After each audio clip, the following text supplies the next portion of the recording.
what we're going to see in this next clip from the board is yet another of the hundreds and hundreds of attacks that come out of that board and come out of that management against bus operators. It's this never-ending barrage of anti-union, anti-employee comments that just never stop. It's been going on for years. And the longer this goes on, the more it seeps through the culture.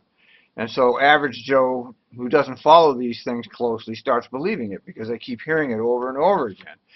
And, you know, they talk about our rich fucking benefits, like somehow I'm living in luxury here. Look, I'm living in a one-bedroom apartment here. Okay, I get $700 a month.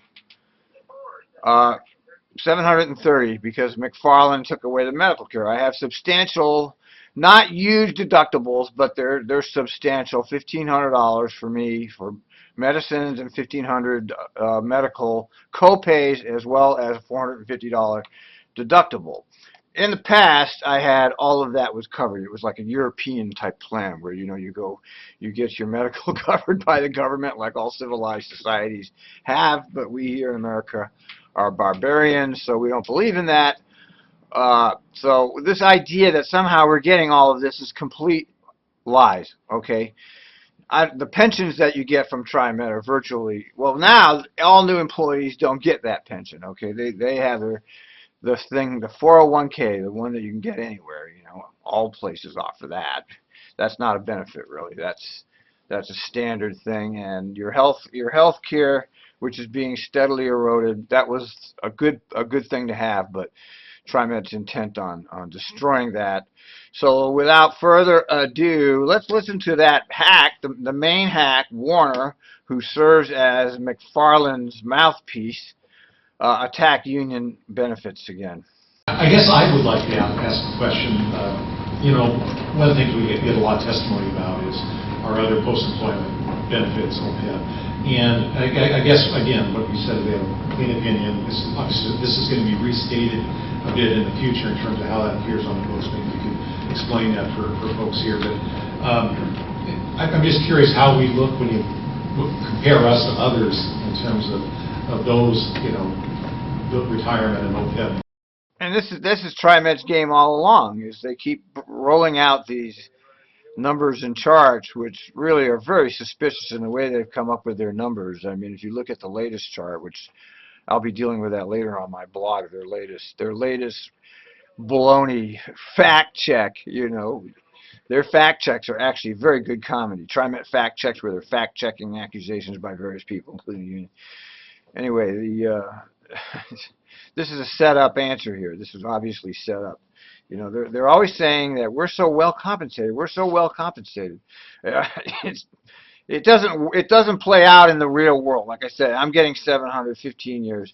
Of course, nobody should get anything, right? Except for the executives, right? They should make fortunes while they're working there, walk away with millions in their pocket like Fred Hansen did, and have a huge pension for the rest of his. That's okay for them to have it.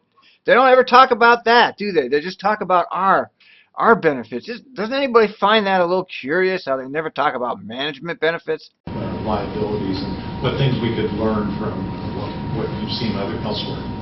Well, the best thing I can tell you is look at that crystal ball out and talk about what's going to happen tomorrow. Of course, what happened with OPEB is that nobody anticipated that the GASB was going to change the rules and say, hey, we now want to see that liability on the face of your financial statements. But what they did is they looked. Now, you see what the ruling elite actually pulled off here. This is important to understand the intentional malfeasance that went into all of this. The accounting rules allowed places like Trimet and every other governmental entity to not post their obligations on their profit and loss, their balance sheets. They had some kind of rules that allowed them to keep this off of the books, which obviously leads to situations we have now where, oh, look, we have $1 trillion in unpaid liabilities. But we followed standard accounting rules. See, they always have we followed standard accounting rules, which are set up to make it so that you can defraud people, really. This should have been on the books from the very beginning. Looked at the implementation of that and said, okay, because of the level of that a liability. We're going to give you a phased implementation. In other words, as each year goes by, you're going to have to show a little bit more of that liability on the face of your statements. Now, the full liability is disclosed in the notes to the financial statements, so there's nothing hidden here. Did you hear this professional, highly paid hack who comes in to do these audits for these governmental entities and spit out all these compliments? She said there's nothing hidden here. Oh, there's nothing hidden. It's in the footnotes. It's in the footnotes. You know what a footnote is, right? It's a little tiny, it's some little tiny print at the bottom of the page that nobody actually looks at. So it is hidden. So the fact that she says it isn't hidden proves that the woman is a hack. The nice thing about Trimet is that you actually have a plan and that management is monitoring and has their finger on. Are you listening to this woman? Are you listening to this ridiculous? Trimet has a plan. What's their fucking plan? Their plan is to cut employee benefits. That's their plan. The nice thing is Trimet has a plan. They should have had a plan 20 years ago when they were expanding this system to unsustainable levels, making commitments to their employees that they knew they weren't going to honor. Trimet has lied to all of the employees that are now retired and they're now changing their deal with us. They just blatantly lied to us. And they're getting away with it. Nobody's challenging any of this. You can't challenge Trimet. You know, when Clackamas County didn't want to pay up, it's a whole big deal. But when they don't want to pay up for us, that's not a problem. Trimet just lied to every single person who's retired because we're all getting screwed. They have a long-term plan to make that liability, to catch it up, so that they are, I'm going to use the term fully funded. They're addressing that through, not only through the resources that they are dedicating to the liability, but as well as looking at what the ongoing future benefits would be, what the eligibility requirements should be to receive those benefits. Clearly stated out there for everybody to hear. The new employees, they want to end all of these programs for the new people coming in. This is a worldwide movement here. This isn't Trimet specific. People get this idea that somehow this is just Trimet. No, this is worldwide. This is Greece in a nutshell. This is Spain. This is Portugal. This is England.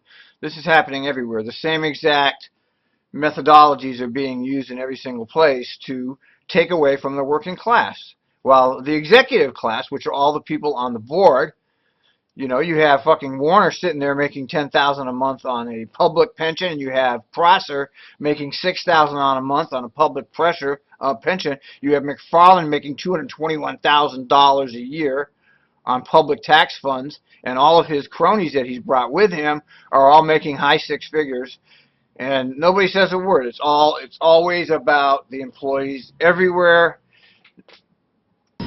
In comparison to some other, governments, I can tell you that, Moss Adams audits a large number of governments, and there are some that are in horrible shape. They maybe have not funded their OPEB at all from the beginning of time. Wait a minute.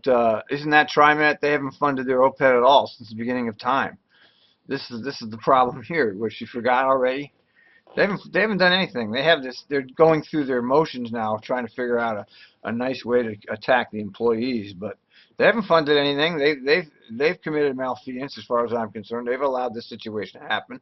They were management. They were supposed to know what they were doing. They didn't. They sit there today, getting their high paychecks as usual. No accountability as usual. Same old story over and over again. And some of them don't quite even have a plan in place yet to address this.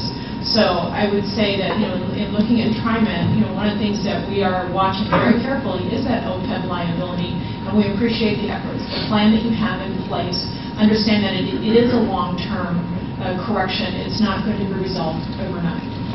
Good, thank you. It's a long-term crisis. We can't solve it overnight. In other words, they can't go to the arbitrator and say, we're going to take away all these vacation days. We're going to take away all this amount of sick time. We're going to take away your health care where it's a 50-50 split. We're going to take away your floating holidays. We're going to take away your pay. We're going to take away your pension. See, they can't go to the arbitrator and do all of that at once. And the plan, and I've said it on this blog 100 times, whoever listens, is to do this one arbitration at a time. One arbitration this is why the union screwed it up by giving away the right to strike. You can see the pressure on BART and AC Transit because those people have power. because they have the right to walk off the job. Of course, Trimet employees have the right to walk off the job too. They just can't call it a strike. They can get sick. But nevertheless, the point is that this is a plan to strip the employees of their benefits. That's what it is, folks. There's no other plan here. This is the strategic plan.